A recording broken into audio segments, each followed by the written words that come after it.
Today we're going to be talking about your attitude while training. We're going to be talking about bulking up, and we're going to be talking about Tony Robbins. Welcome to episode 30 of Run It Straight.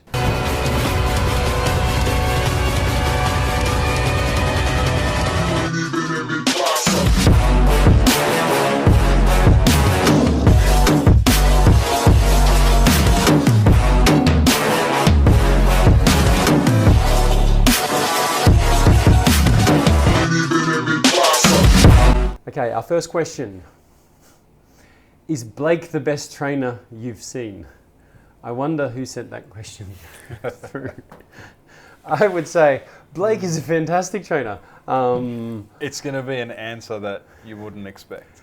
Well, look, and I would say that one of the reasons that you could say that Blake is a fantastic trainer is one of the things that you're looking for as a coach is you're looking for qualities in particular players. In specifically, we're talking about having energy and enthusiasm, openness, positivity. Those things, why do you want to have them? Because they're infectious and they can spread to a whole group, and that group is going to be much more receptive to what you're trying to coach, and they're going to engage and get involved in whatever the particular drill is a hell of a lot more, with a lot more energy and enthusiasm than they otherwise would, because moods are contagious. Think about like if, I don't know, let's say you walk into a room, you go home, you walk into the room, into the kitchen, mum, dad, and your brother and sister are there, and they're all looking down and worried and sad. Straight away, you don't walk in and start laughing, okay? You walk in, straight away, you look concerned, you know, your smile will disappear. You're like, what's going on? Is everything okay? But you walk in and everyone's laughing and smiling, straight away you will smile, and then you'll start to take on the mood of everyone else. You'll ask probably almost the same question. You'll be like, oh, what's going on? But you'll have a smile on your face and you'll be ready to laugh, to have fun, to enjoy whatever it is that's going on. So moods are infectious. Having people around when you're training in your training group, if you're going to the gym and all the guy does is bitch and whinge and moan, yeah, maybe go with someone else to the gym who's in a positive mood all the time, right? Because it's going to put you in it. Someone who's out there who's like, well, I want to set new records today. It's like, oh, right, I guess we're going after it. The same thing, if you're going to do conditioning, and if they get to the field and like, man, I hate conditioning, it's like, great, that's exactly the person I want to be doing this with right now.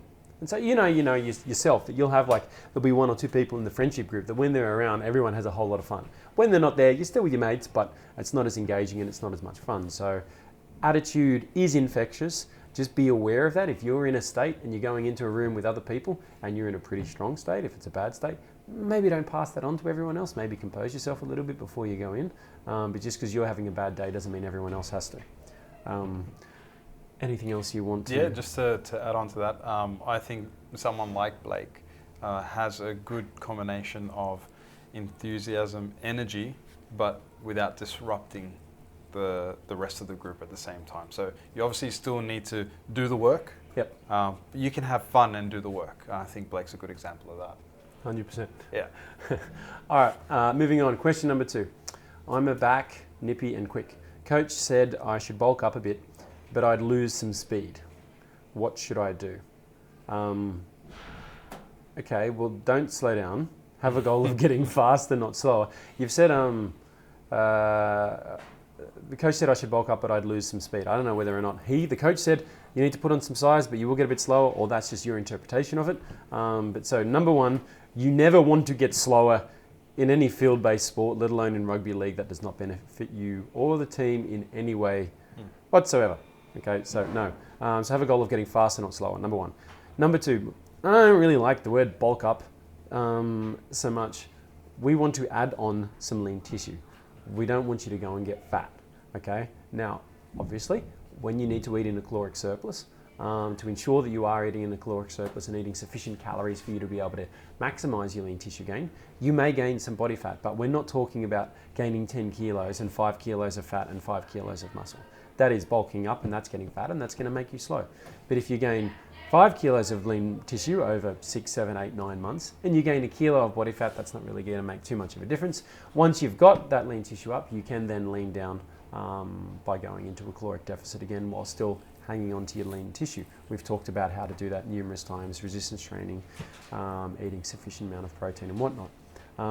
But the big thing is, in the process of getting bigger, if you're training properly, you're going to get stronger and you're going to increase your force output, which is going to make you quicker, not slower. So gain mass that can actually do something. There's an old saying, you can't flex fat. Gain things that you can flex, which is lean tissue muscle mass, and that's going to allow you to generate more force, more power, more speed. Yeah, just to add on to that.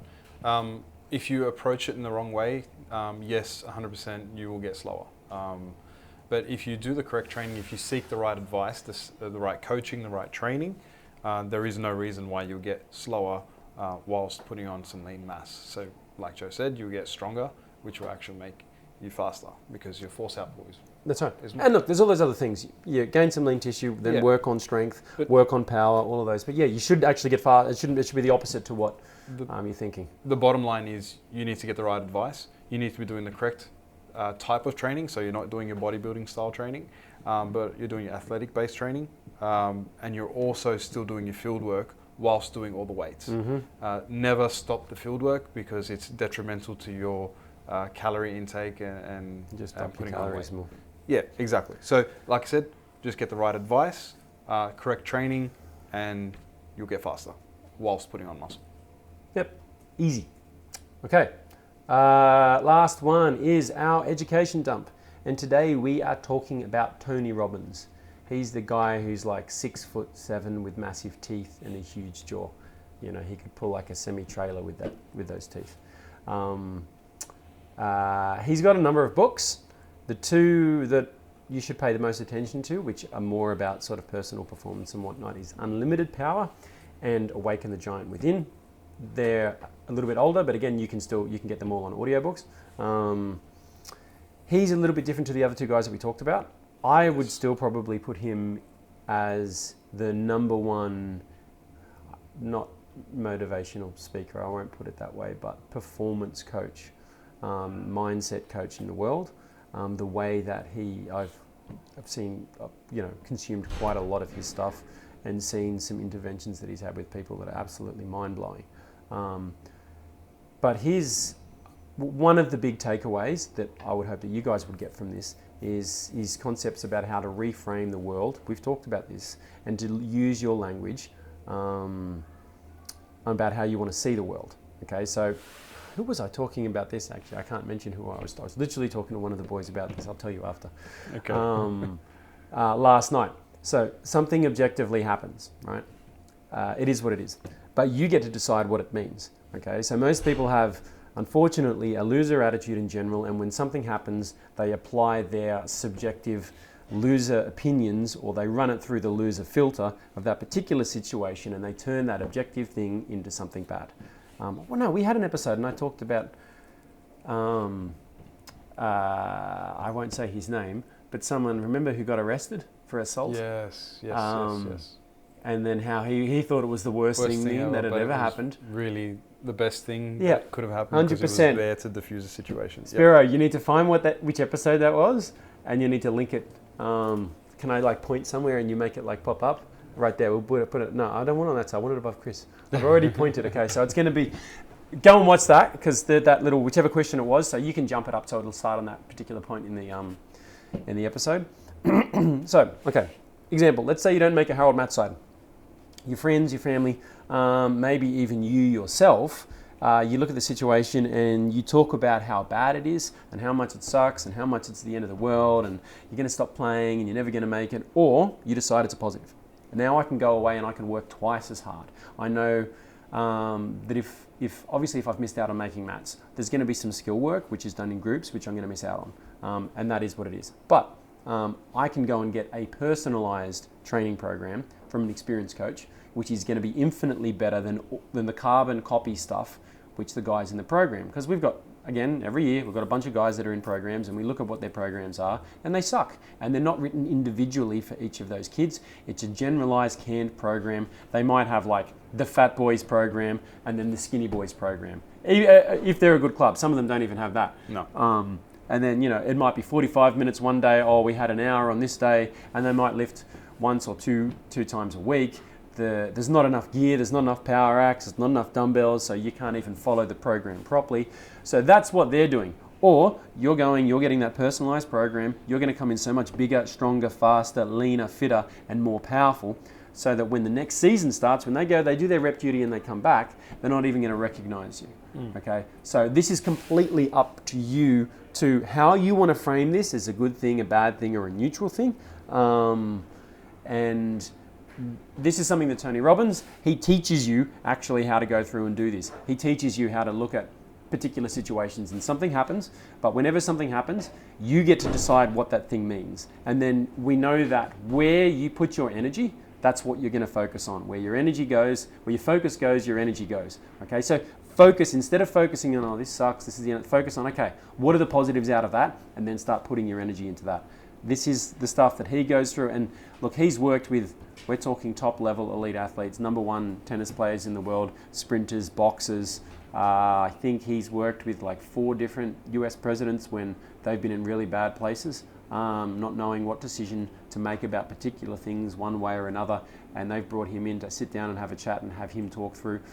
So we're talking about someone who really is right at the top of his field. And most of the other guys are competing to try and look at the way that he is essentially for the last, I want to say 25 years, really taken over the whole self-improvement field, and he's set a standard for it. And I know myself personally, a lot of his information, that really helped me when I was younger make changes. This helped me in my early years working in the fitness industry to frame things differently, and it helped me think differently to all the other people that I was working with at the time, which, you know, thankfully has put us in the position where we're able to help you guys with the Academy now. 100%. I didn't read his stuff, I didn't learn these concepts and ways of rephrasing, then this doesn't exist. Yeah. No, I think he's definitely different from Tim Grover and David Goggins, we spoke about in the last couple of episodes. And the biggest difference, or the biggest take home that I can relate to with Tony Robbins is using a positive mindset. Yeah, 100%. Yeah, it's definitely looking at things from a positive light rather than a negative light. You're not trying to push through the situation, you're trying to change the situation. Yeah. And look at it a different light. We've got those 2 books, but you know what, there's actually, I can't even think of the guy who did it. There's on YouTube, there's like a 9.5 hour Tony Robbins clip. So you can save that in your favorites, load it up, and just start listening through it. And so many of the concepts he discusses right through that. And when you really listen to it and you start to apply, you're like, man, this stuff is amazing, and it really, really is. So if you're ready to make some changes in your life, or look at things differently with a different attitude, a more positive attitude, definitely look into Tony Robbins. But if you want to keep with your loser attitude and everything sucks, then by all means don't listen to it. Okay. All right, that's us done. Guys, please keep sending in the questions. We've got a bunch more. We're starting to get stacked up now, which is really, really awesome. Hope you're getting value out of this. We're doing it because we want to help you guys. So again, the more detail you give us in the questions, the better it is. We will see you in the next episode. Cheers. All right. Look at that, 3 minutes over.